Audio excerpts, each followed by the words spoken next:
The morning light crawled across the marble floors of the mansion before anyone inside dared to breathe. Outside, the ocean spread like a sheet of glass, unbroken and distant. Inside, the silence reigned, the kind of silence that money could buy but never fill. At the top of the staircase stood a man staring at nothing. His name was Nathaniel Reed, the man who had once built an empire from screens and satellites. A man the world called genius, though he felt more like an empty room wearing a suit. His reflection on the window looked older than his 43 years. Somewhere below, a child's faint cry drifted up and dissolved into the stillness. He did not move. The sound belonged to one of his twins, or maybe both. It had been 2 years since their mother's plane had gone down. He had not cried once. Instead, he filled every hour with work and filled the house with strangers paid to manage the mess of living. None of them lasted long. They left muttering about the haunted quiet, about the strange whispers of children who refused to sleep. By the time the agency sent another candidate, Nathaniel had stopped reading their names. He signed the papers without looking. The woman arrived late in the afternoon with nothing but a small suitcase and a faded photograph tucked into her pocket. Her name was Elena Brooks. She was 30 and looked like someone who had seen both too much and not enough of the world. The driver who brought her said she had been a nurse once, then a caretaker, then something else that nobody wanted to explain. When she stepped into the mansion, she paused, the air heavy around her. Her eyes went first to the portraits on the wall, then to the staircase curving upward into shadows. She said nothing, only nodded when the old housekeeper handed her a schedule. The boys were in the nursery, she was told. They did not talk much. They did not sleep at all. Elena went upstairs. The room was dim. 2 small beds stood by the window. The boys sat on the floor building something from broken blocks. They looked up when she entered but did not speak. She crouched beside them. For a long time, none of them said a word. Then she reached out and fixed one of the pieces so it would stand. The smaller twin looked at her and whispered, "It always falls." She smiled slightly. "Then we will build it again." That night, as rain began to tap against the windows, Elena found the boys huddled together on one bed, eyes open, staring at the door. She sat on the floor beside them. "Do you want me to read?" she asked. They shook their heads. She began to hum instead, low and steady, a tune older than she could remember. The sound filled the room, soft as the sea against the shore. Slowly their eyes closed. When they finally slept, she stayed there listening to their breath, afraid the peace might break if she moved. It was past midnight when Nathaniel came home from the city. The storm had followed him, wet footprints marking the marble. He went upstairs to check on the boys and froze in the doorway. There she was, the new maid, asleep on the bed between his sons, their small hands resting against her arm. The sight hit him like a blow. His voice came out sharp before he could stop it. "What do you think you're doing?" Elena woke instantly. She sat up, startled. "They were afraid," she said quietly. "They haven't slept in..." He cut her off. "You are not family. You do not belong in that bed." His anger carried the weight of years unspoken. He reached out without thinking and caught her wrist. She flinched, but did not pull away. "I'm sorry," she said simply. Something in her tone made him falter, but pride held him fast. "Get out," he whispered. She left without a sound. The front door closed with a softness that hurt more than a slam. Upstairs the boys stirred. One of them called her name in his sleep. Nathaniel stood alone in the dark hallway, listening to the rain and to the faint echo of the song she had been humming. Morning brought sunlight that felt like judgment. The boys were still asleep, deep and peaceful for the first time since their mother's death. When they finally woke, they asked for her. Nathaniel had no answer. He sat at his desk, staring at the ring she had dropped on the floor the night before. It was silver, worn, engraved inside with the words, "Eli Brooks, 20 so 16. He turned it in his fingers until the letters blurred. He opened his laptop to look up her name, but closed it again. Days passed. The twins grew restless again, refusing to eat, crying at night.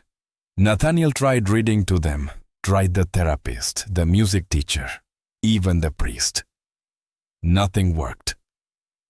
One evening, he found one of the boys standing in front of the mirror, whispering to his own reflection. Mama says she's waiting for the lady to sing again. Nathaniel's chest tightened. He knelt and took the boy's shoulders. There is no lady, son. The child looked up at him, eyes wide. Then why does she hum when it rains? He didn't sleep that night. The next morning, without telling anyone, he drove out of the city following an address he had pulled from the agency's records.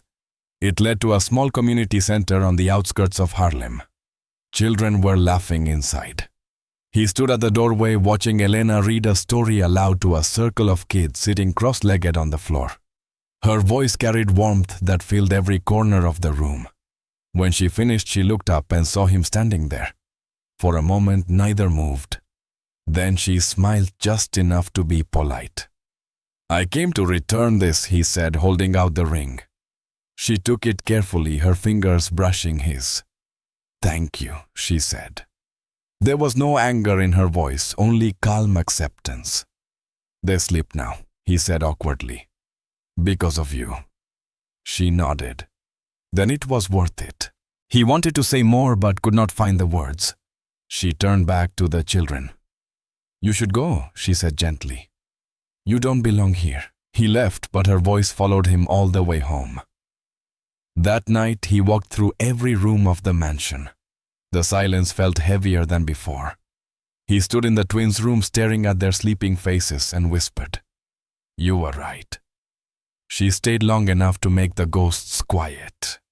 The next morning, he called the agency again. They told him she had not taken another position.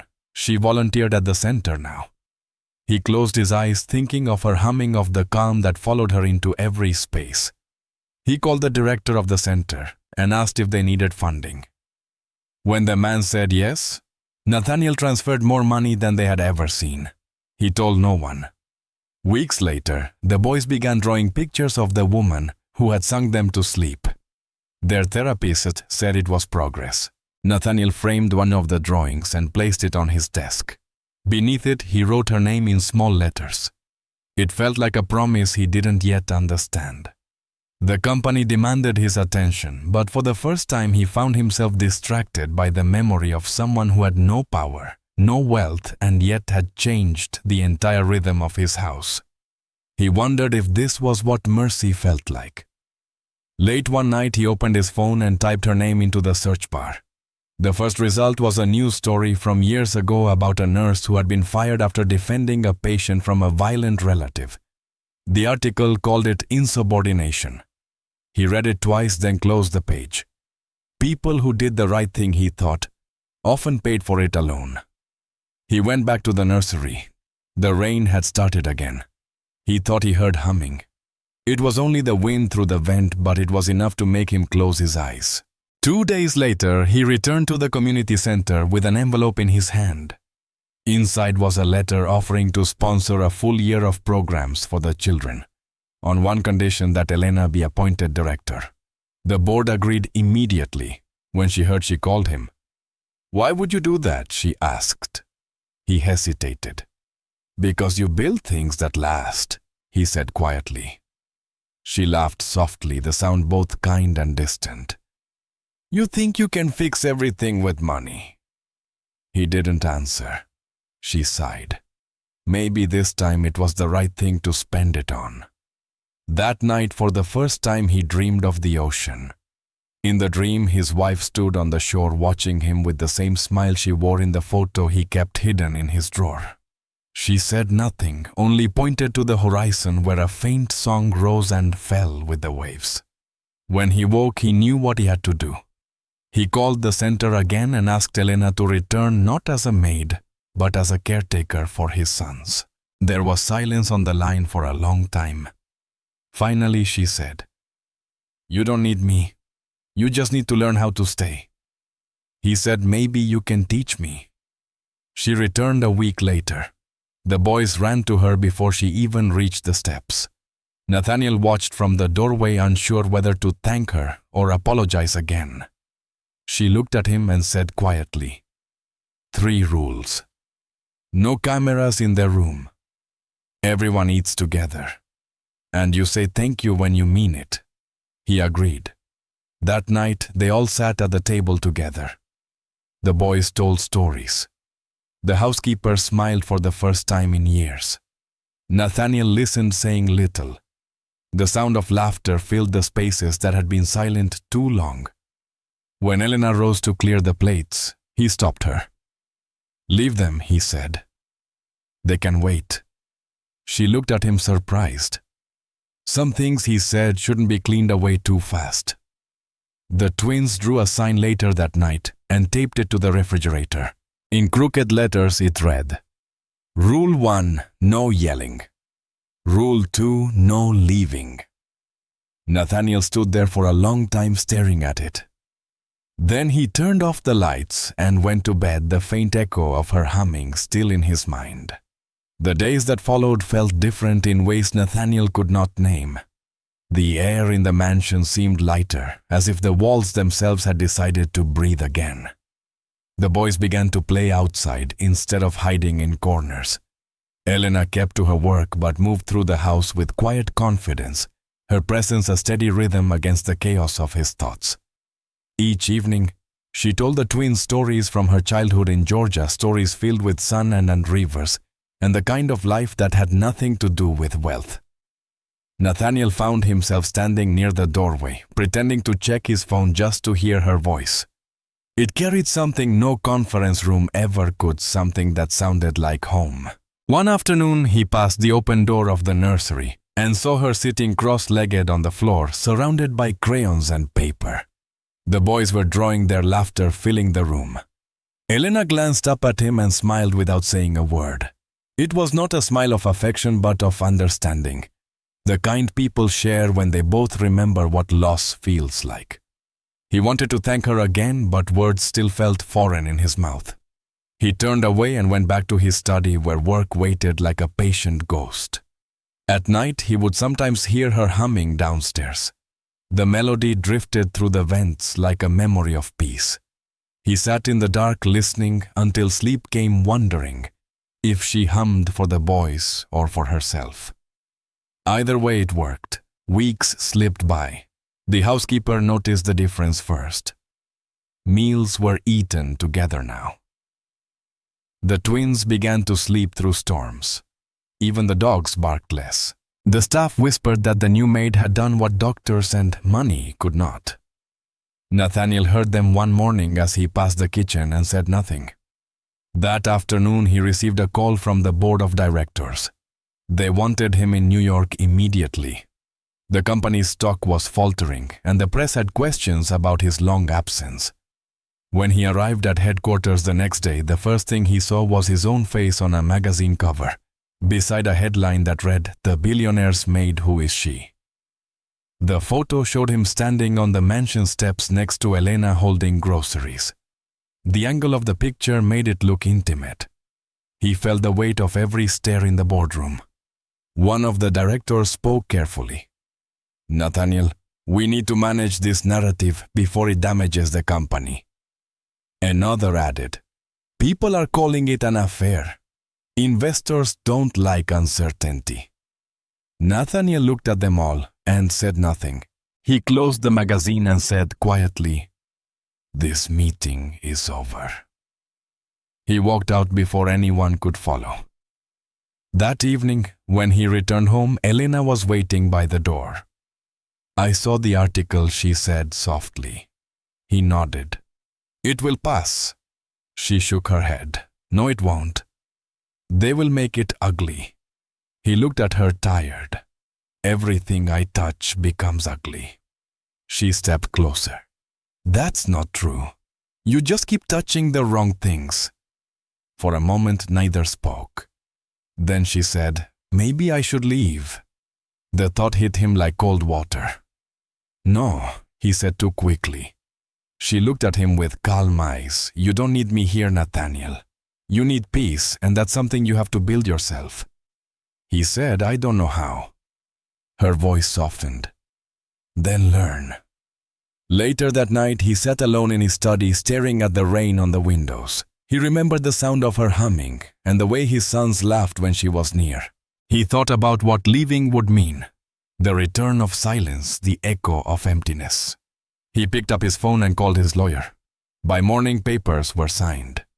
He stepped down as CEO of Reed Systems, walking away from the company he had built. The news spread fast. Some called him reckless. Others called it madness. He ignored them all. For the first time in years, he felt something close to relief. When Elena heard, she came to his office at home and asked, "Why would you do that?" he said. "Because I was afraid of losing everything again." She frowned. "You already lost it once." He nodded. "Exactly." From that day, the rhythm of their lives changed again. They spent mornings with the twins, afternoons at the community center. Nathaniel helped repair broken computers and taught coding classes to teenagers who had never touched a laptop. Elena organized art workshops and cooking lessons. The children adored her. He began to see how the world could be rebuilt in small acts rather than grand gestures. One evening, they sat outside the mansion watching the ocean turn gold under the setting sun. The boys chased each other across the lawn. The air smelled of salt and roses. Elena said quietly, "You're different now." He smiled faintly. "Or maybe I finally stopped pretending." She looked at him for a long moment and said, "That's a good start." In the weeks that followed, the tabloids lost interest. The world moved on, hungry for newer scandals. Inside the house, calm returned. Nathaniel began restoring the greenhouse that had once belonged to his wife. The twins helped plant herbs and flowers. Elena often joined them, her hands deep in the soil, her hair catching the light like threads of copper. There were moments when Nathaniel caught himself staring too long, feeling something stir that frightened him. One night, he found her sitting in the greenhouse long after the others had gone to bed. She was holding a letter. When she noticed him, she folded it quickly. "Old habits," she said. He asked if she wanted to talk about it. She shook her head. "It's nothing. Just a reminder." He hesitated. "Reminders can be heavy." She looked up at him, her eyes shining in the dim light. "Some things are worth carrying." He wanted to ask what she meant, but she stood and brushed the dirt from her hands. "It's late," she said. "You should rest." After she left, he picked up the envelope she had dropped. It was addressed to a medical clinic in Atlanta. The word cardiology was printed in the corner. He placed it back where she had left it, his stomach tight. Over the next few days, he watched her more closely. Sometimes she would pause, pressing a hand to her chest when she thought no one saw. He said nothing, unsure whether silence was kindness or cowardice. One morning, the twins ran into his office holding a drawing. It showed the four of them standing in front of the mansion, smiling. Above them were the words, "Our family now." Nathaniel felt his throat tighten. He looked at Elena standing in the doorway and said softly, "They see something we're afraid to name." She smiled sadly. "Children always do." As autumn arrived, the mansion's walls seemed warmer. Fires burned in the hearths again. Laughter returned. But the peace carried a shadow, thin and quiet, like a whisper waiting for the right moment to speak. One night, a storm rolled in from the sea. Thunder shook the windows. The boys cried out in their sleep. Nathaniel went to their room, but stopped when he heard a voice. Elena was there, singing softly the same song from months before. The melody rose and fell like a prayer. The boys calmed, drifting back into dreams. Nathaniel leaned against the doorway, watching her. She looked up and saw him. Neither spoke. The room smelled of rain and lavender. When she finished, she said quietly, "They will be fine." He nodded. "Because of you." She shook her head. "Because they learned not to be afraid of staying." Later, when he returned to his room, he realized what she meant. The mansion no longer felt haunted. It felt alive. But as he stood by the window, watching lightning split the sky, he knew peace was never permanent. It was something you had to fight to keep, something fragile enough to vanish with the next storm. In the hallway below, Elena's footsteps faded. He thought of her heart and the letter and the secrets she carried. He told himself he would ask her about it tomorrow. But deep down he already knew that tomorrow had a way of slipping through fingers before anyone noticed. The first frost came early that year. The mornings turned silver before the sun rose, and the ocean beyond the house shifted from blue to steel. The twins grew fascinated with the way breath turned to mist in the cold air. Elena would laugh as they chased it like ghosts trying to catch the invisible. Nathaniel watched from the terrace, coffee in hand, feeling a strange warmth settle in his chest every time her laughter reached him. It was not love, not yet. It was something quieter, something that asked for no reward. The days fell into a pattern. Mornings with the boys, afternoons at the foundation that Nathaniel and Elena had begun shaping together. It started as a small idea, a way to use his resources to build something that could outlast his guilt. Elena insisted it had to serve children who had lost parents to accidents or illness. He agreed without hesitation. They called it the Reed Center for Healing Hearts, though privately he thought of it as her place. One afternoon he found her in the half-finished building, kneeling beside a child who refused to speak. She handed the boy a paintbrush and said softly, "You don't have to talk, you can show me instead." When Nathaniel stepped closer, she looked up at him with that same calm steadiness that had once disarmed his anger. "People think you fix children by telling them to be brave," she said. "But sometimes the bravest thing they can do is cry." He nodded, though he wasn't sure she needed agreement. He realized he had never truly listened to anyone before her. Weeks passed.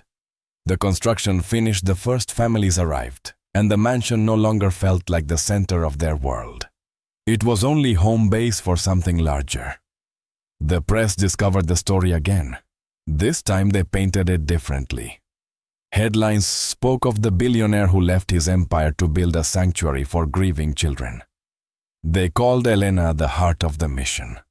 She ignored the cameras, focusing only on her work. But peace never lasts long in the lives of men who have built fortunes. The call came from his attorney late one evening.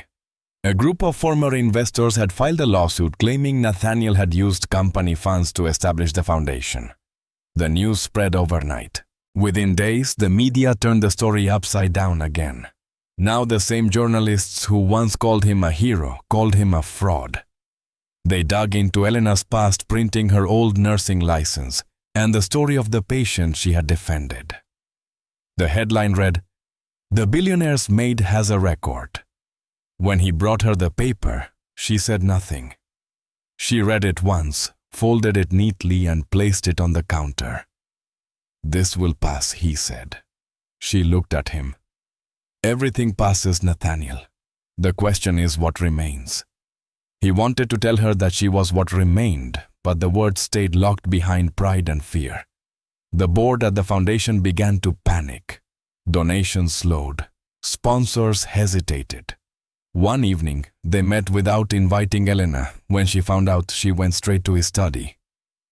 "You promised this place wouldn't become another business," she said. He looked up from the desk, weary. "It isn't. It is survival." Her voice softened, but did not break. "No, it's fear, and I won't let fear decide who gets to heal." She turned to leave, but he stood. "Elena, please," he said quietly. "I can fix this." She stopped at the door. "That's your problem," she said. "You still think fixing is the same as loving." That night, he stayed up reading old messages from his wife. There was one she had written months before the crash. "If you ever stop running, maybe you'll find what you lost wasn't me at all." He closed the laptop and sat in the dark until morning. Days turned to weeks. The lawsuit dragged on. The tabloids followed every move. Elena continued to work at the center, refusing interviews. Nathaniel avoided public appearances altogether. The boys sensed the tension but said nothing. They simply stayed closer to Elena, as if she were an anchor in a storm neither could see. One afternoon he arrived at the center to find her surrounded by children, painting murals on the walls. The colors were wild and bright streaks of yellow and green reaching toward the ceiling. She looked different under the sunlight pouring through the windows, almost translucent, fragile yet strong. He waited until the children ran off to wash their brushes. "You shouldn't be here today," he said softly. "There are reporters outside again."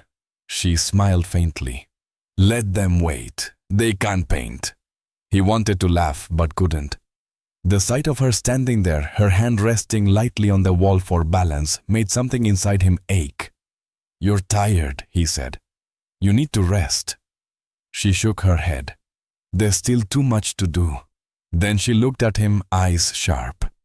"You're tired too, but you hide it better." He stepped closer. "Why won't you let me help you?" She smiled sadly. "Because helping me isn't the same as understanding me." That night, she fainted in the hallway outside the twins' room. Nathaniel heard the sound and ran. He lifted her in his arms, carried her to the sofa, and called the doctor. The diagnosis came quietly like a verdict. Heart failure, long-standing, manageable with rest and treatment. The doctor spoke in careful tones, avoiding his eyes. "She should have told someone," he said. Nathaniel nodded without speaking. When she woke, he was sitting beside her. She tried to smile. "So you found out?" He took her hand. "You should have said something." She looked away. "I didn't want to become another problem for you to solve." He wanted to argue, but the look in her eyes stopped him. "You're not a problem," he said. She squeezed his hand weakly. "Then don't treat me like one." The days that followed were heavy with unspoken things. She returned to work sooner than she should have, though he tried to stop her. The children noticed she moved slower. The twins began bringing her small gifts from the garden stones, shaped like hearts, flowers missing petals. She would thank them softly and keep every one. Nathaniel began keeping a journal. He wrote down every word she said, every gesture, afraid of forgetting. He had built his life on data and numbers, but now he collected moments instead. One entry read, "She hums when she walks. I think it keeps her heart steady." Another said, "I want to tell her I'm grateful, but gratitude feels too small for what she's done." Winter deepened. The lawsuit reached its peak. He was called to testify before a federal hearing. Reporters gathered outside the courthouse shouting questions about fraud, betrayal, and the mysterious maid who had captured his heart. He said nothing. Inside the courtroom, his lawyers argued that every dollar used for the foundation came from his personal fortune. The evidence was clear. The case began to crumble, but the damage to his reputation was already done. When he returned home that evening, the house was dark except for a single lamp in the living room. Elena sat on the sofa, a blanket over her knees, the twins asleep beside her. She looked up when he entered. "You won," she said softly. He nodded. "It doesn't feel like it." She smiled faintly. "Maybe victory isn't what you think it is." He sat beside her, the sound of the ocean faint through the windows. For a while neither spoke. Then she said, "You could have denied me. You could have said I was just another employee." He looked at her, and lie again, her eyes glistened. "Then what am I to you, Nathaniel?" He hesitated, the answer caught between breath and truth. "You are the only thing in this house that makes sense." Her hand trembled slightly as she reached for his. "Be careful," she said. Words like that build expectations. He wanted to tell her he didn't care. He wanted to tell her that the silence of the house had finally broken, that he could hear his own heartbeat again because of her. But the words stayed unspoken, hanging in the air between them like smoke. She withdrew her hand gently. "It's late," she whispered. "The boys will wake soon." She stood and walked upstairs, her steps slow but steady. He sat there long after she was gone, staring at the empty space where she had been. Outside, snow began to fall. The ocean vanished beneath the white. In the distance, church bells rang midnight. Nathaniel leaned back and closed his eyes. He thought of her humming, of the twins sleeping, of the quiet that had once been unbearable, but now felt like mercy. In that moment, he understood what she had been trying to teach him all along. Staying was not about holding on to what you loved. It was about standing still long enough to see what remained when everything else fell away. Spring crept back quietly, as if afraid to disturb what winter had left behind. The sea softened again, gray turning to blue, and the garden behind the mansion began to bloom. Elena spent her mornings among the flowers, pruning and planting, despite the doctor's advice. Nathaniel watched from the study window, torn between admiration and fear. There were days when she looked almost healthy again, her laughter clear and bright. Then there were other mornings when she moved slower, as though each breath took more from her than it gave back. The twins prepared a surprise for her. They gathered shells from the beach and glued them into a heart-shaped frame. Inside, they placed a picture of all four of them together, taken by the old housekeeper on Christmas Day. When they gave it to her, Elena pressed it to her chest and whispered, "This is what love looks like when it learns to stay." Nathaniel heard her and had to step away before the boys saw the look on his face. He found himself thinking often about that word stay. It followed him everywhere, in meetings with lawyers, in sleepless nights, in the echo of her voice drifting down the hall. He realized he had spent most of his life running. Even when he thought he was standing still, he was always finding new ways to escape. But she had taught him that staying was not the absence of motion. It was the act of courage itself. One evening, they sat together on the porch while the boys played in the yard. The sky turned orange and violet. She held a cup of tea, her hands trembling slightly. "Do you ever think about leaving?" she asked. He shook his head. "Not anymore." She smiled faintly. "Then you've already learned the hardest part." He looked at her profile against the fading light. "What about you?" he asked. Her voice was almost a whisper. "I'm trying to stay as long as I can." He wanted to ask what she meant, but she set her cup down and called to the twins instead. The moment passed like a cloud across the sun. The following week, the foundation reopened after renovations. The courtroom drama had faded from the news, replaced by fresher scandals. The public slowly shifted from suspicion to admiration. Invitations came for interviews, television specials, awards. Nathaniel declined them all, but Elena accepted one on behalf of the children. She stood on a stage before a modest crowd and spoke about healing. "We are not broken things to be fixed," she said. "We are stories still being written." Her words spread across the internet, shared and replayed by people who saw something in her that they had lost in themselves. When she came home that night, he was waiting. "You were extraordinary," he said quietly. She shrugged. "I just told the truth." He took a step closer. "Sometimes that's the bravest thing anyone can do." She looked at him for a long moment, eyes unreadable. "The truth," she said softly, "is that I don't have much time." The room seemed to tilt. "What do you mean?" he asked. "The medication helps, but it doesn't cure," she said. "I've known for months. I wanted to see the center finished. Now it is." She smiled as if to make it easier for him. "Don't look like that. You gave me more time than I ever expected." He sat down slowly, his legs weak. "You should have told me," he whispered. She shook her head. "You would have stopped me, and I needed to finish what I started." He wanted to argue, but the way she looked at him silenced every word. The days that followed became precious in a way that frightened him. Every sunrise felt like a borrowed gift. He canceled his remaining business commitments and spent his time at the foundation or beside her in the garden. The boys sensed something, but didn't ask. They simply stayed near her, their laughter a fragile shield against what was coming. One afternoon she asked him to drive her to the community center in Harlem, where she had once read stories to the children. The same building, the same faded murals on the walls. She walked slowly through the halls, touching each doorway as if memorizing it. The staff greeted her with quiet reverence. When they reached the small classroom where they had first met, she stopped. "Do you remember this place?" she asked. "Every inch," he said.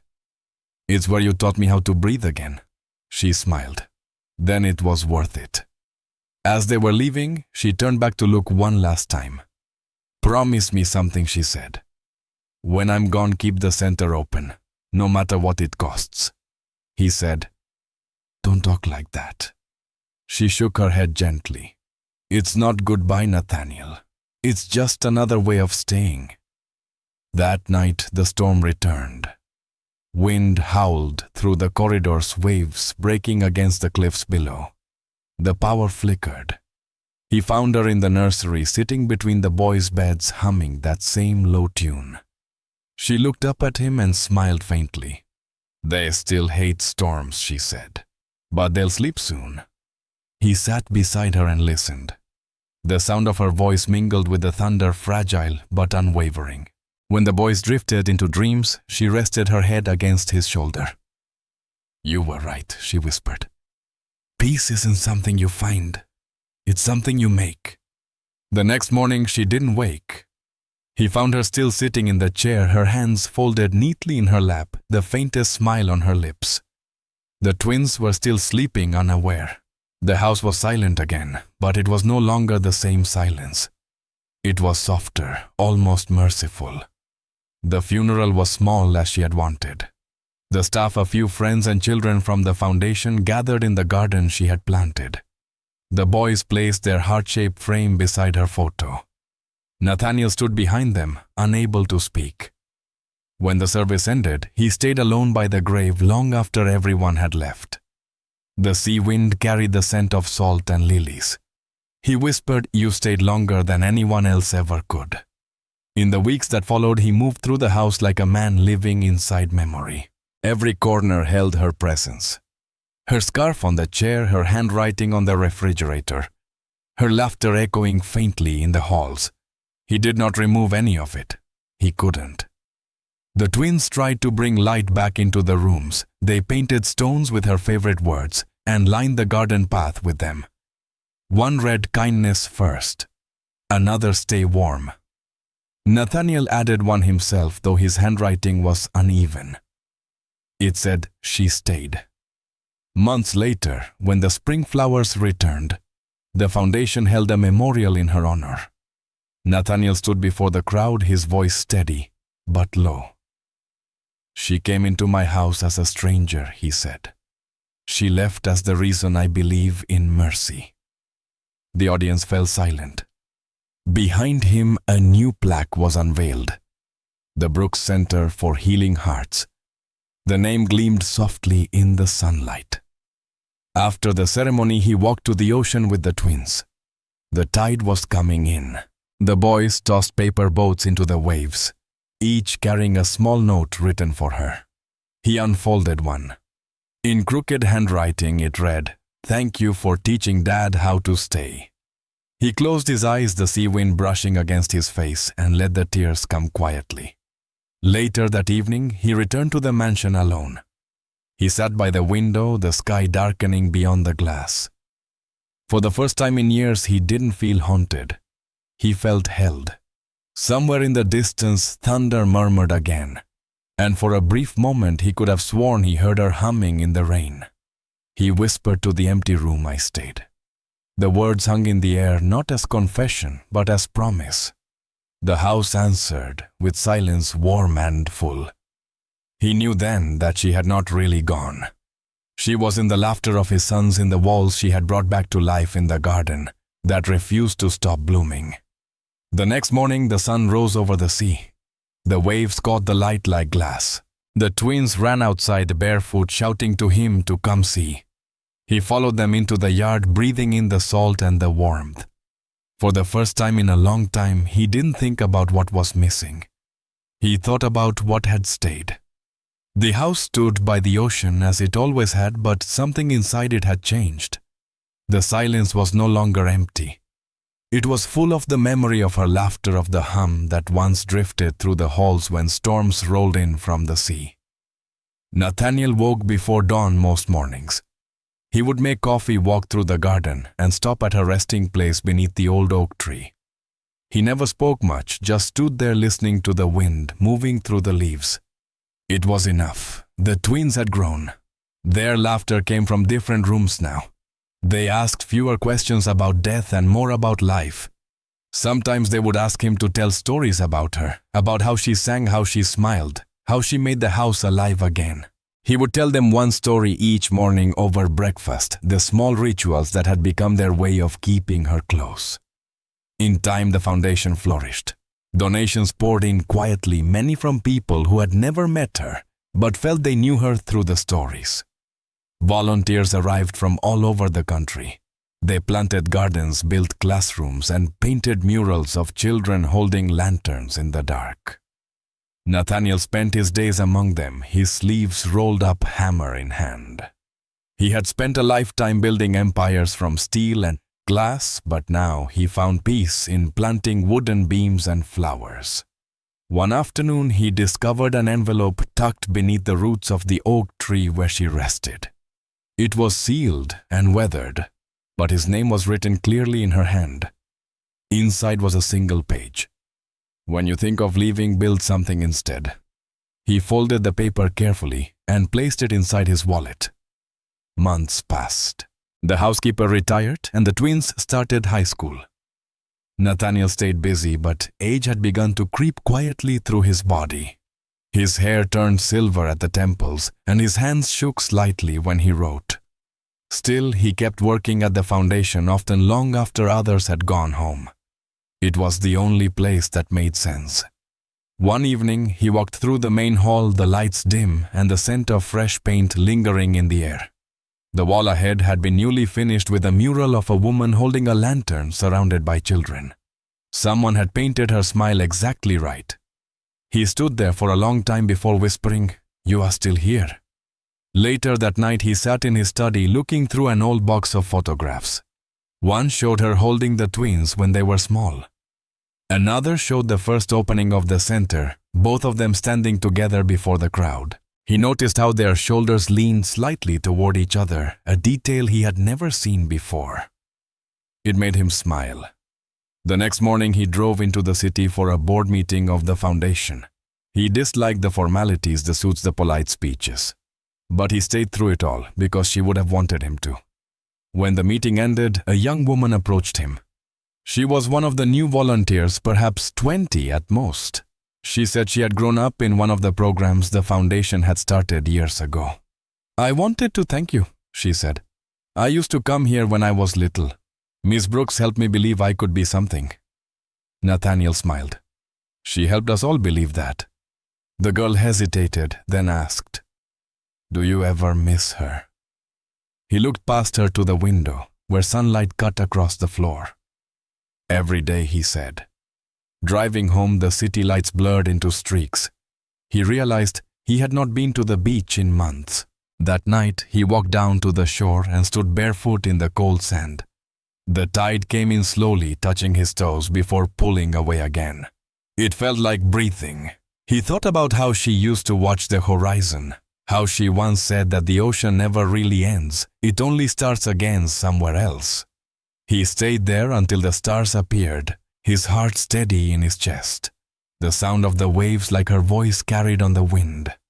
As years passed, the foundation became his life's work. New branches opened in other cities, each carrying her name. He was invited to speak at ceremonies, but rarely did. When he did speak, he talked not about wealth or success, but about the choice to stay. People listened because he spoke quietly as if he were sharing a secret rather than a lesson. When he turned 60, the twins planned a small gathering at the house. Friends, staff, and children from the foundation came. The garden was full of laughter again. They hung lights in the trees and played the song she used to hum. Someone asked him to give a toast. He raised his glass and said, "This house was once gold. Then, a woman came and taught it how to breathe." The crowd fell silent for a moment before lifting their glasses in return. After the guests left, he stood on the porch alone, the sea glowing silver under the moonlight. The twins came to him taller now, their faces grown but still carrying the same gentle eyes. One of them said, "Dad, you did it. You stayed." He smiled. "No," he said softly. "She did. I just followed her path." That night he dreamed of her again. She stood in the garden surrounded by light. She looked at him and he said, "You built what I couldn't finish." He wanted to tell her he did it for her, but she shook her head. "No, Nathaniel. You did it for them." When he woke, tears stained the pillow. He had not cried in years. The next day he decided to record his memories for the foundation archives.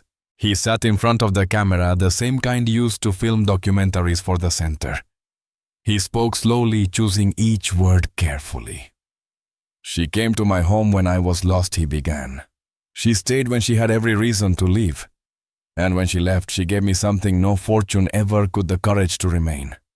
When the recording ended, he sat quietly for a long time, then whispered to the empty room, "Thank you."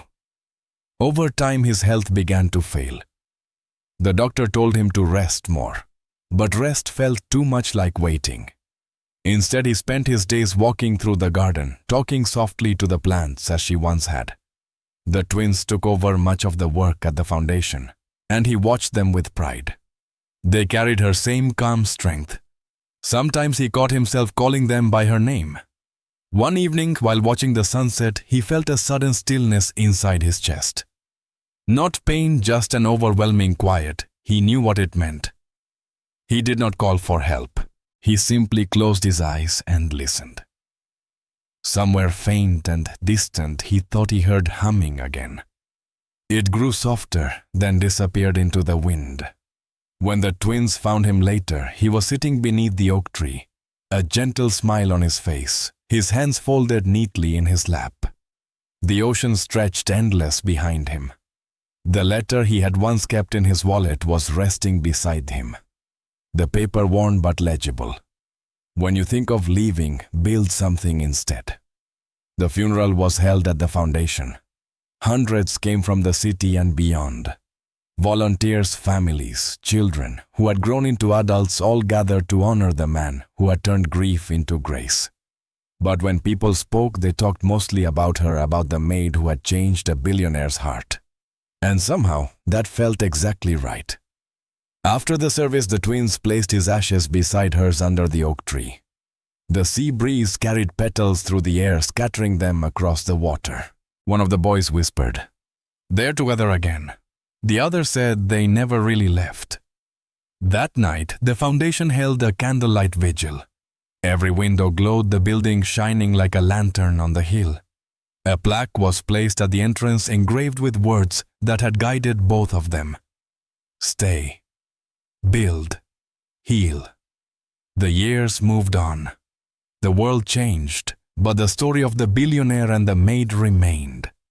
People told it to their children, as proof that compassion could bridge any distance. The house by the sea became a symbol not of wealth but of endurance. Visitors came to walk the garden, to stand beneath the oak tree, to listen to the sound of the wind, where two lives had intertwined forever. And sometimes when storms gathered over the ocean, those who stayed late swore they could hear a soft humming carried through the hall, steady and gentle, as if the house itself remembered. Years passed, and the world kept moving as it always does. The sea kept whispering against the cliffs. The season kept changing over the mansion, and life found ways to fill the spaces that grief once held. The Reed Foundation grew beyond what anyone had imagined. Branches opened across the country, each carrying the same quiet philosophy that had begun in that house by the ocean. The story of Nathaniel and Elena became a part of the foundation's identity, told not as a fairy tale, but as a lesson in compassion. The twins, now grown men, carried the legacy forward. They no longer looked like boys, but in their eyes, there remained the same softness she had taught them to keep. They ran the organization with humility, avoiding the spotlight, always crediting the woman who had come into their lives with nothing but kindness and had left them with everything that mattered. On the anniversary of the foundation's first opening, they organized a gathering at the mansion. People arrived from every direction, some traveling across states to be there. The house had been restored but not changed.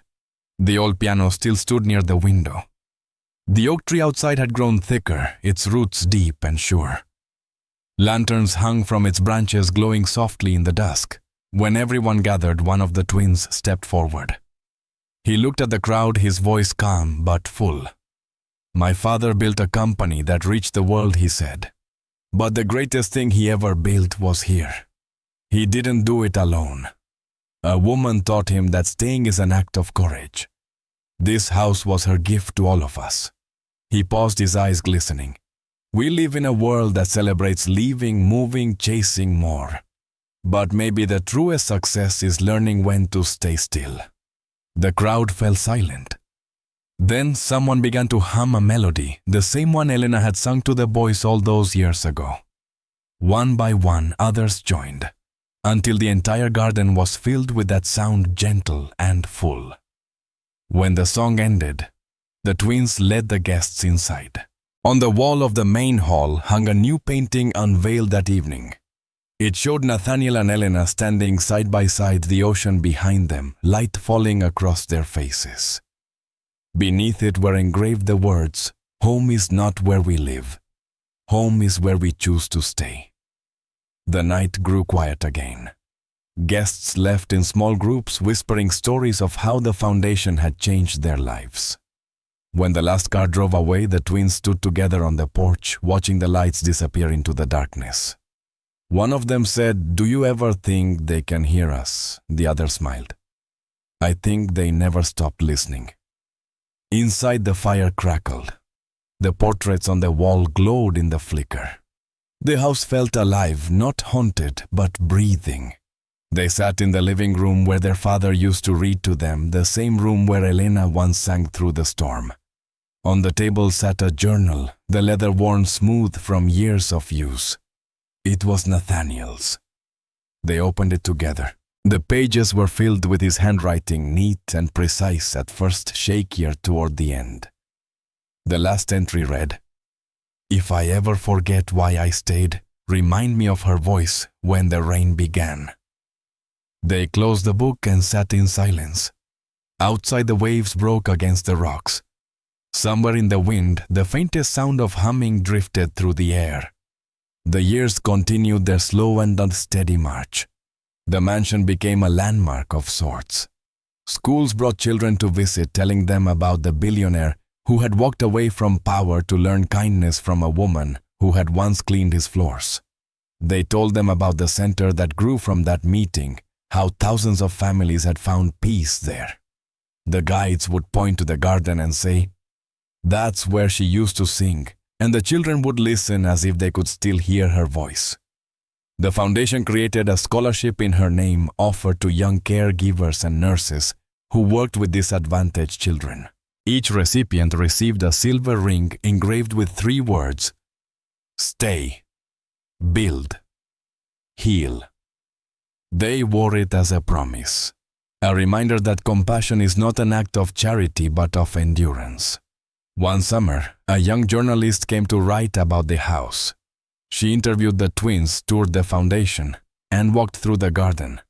When she asked why they had never sold the property or turned it into a museum, one of them said, "Because it's still home. And homes are meant to be lived in, not displayed." The article she wrote was titled, "The House That Stayed." It spread quietly but widely, reaching readers far beyond the country. Many wrote letters afterward saying they had found hope again in a world that moved too fast. Time, however, has its own way of softening even the sharpest memories. The twins grew old, their hair turned white, their hands roughened by work. They still lived in the mansion, though the staff took care of most of the daily routines. On quiet nights, they would sit together by the fire telling the same stories to their grandchildren. The children would listen wide-eyed, asking if Elena was real, if she had truly been just a maid. One of the twins would always answer, she was real enough to save us. As the decades passed, the ocean rose higher, the cliffs wore down, and the air carried more salt. Yet the oak tree still stood strong, its branches stretching toward the sky. Beneath it, the names of Nathaniel and Elena remained side by side, carved into the stone. Visitors left flowers there, some fresh, some long faded. No one ever came to clean them away. One night, as the tide came in under a full moon, the older of the twins woke and went out to the garden. The air was cool, filled with the scent of earth and rain. He sat beneath the tree for a long while, listening to the sound of the sea. When his brother came looking for him, he found him asleep against the trunk, his face peaceful. He did not wake again. The following morning, the surviving twin held the memorial beneath the same branches where every important moment of their lives had unfolded. Friends, staff, and family gathered once more. When the ceremony ended, the younger brother spoke softly. "Every generation leaves something behind," he said. "Ours leaves a place that taught us how to stay." That night, he walked alone through the halls. He paused by the window overlooking the ocean and thought he saw movement near the water, 2 figures walking side by side along the shore. He blinked and they were gone, but he smiled anyway. He whispered, "Welcome home." Years later, when he too was gone, the foundation passed to a new generation. The house remained. The oak tree grew taller. The sea never stopped singing.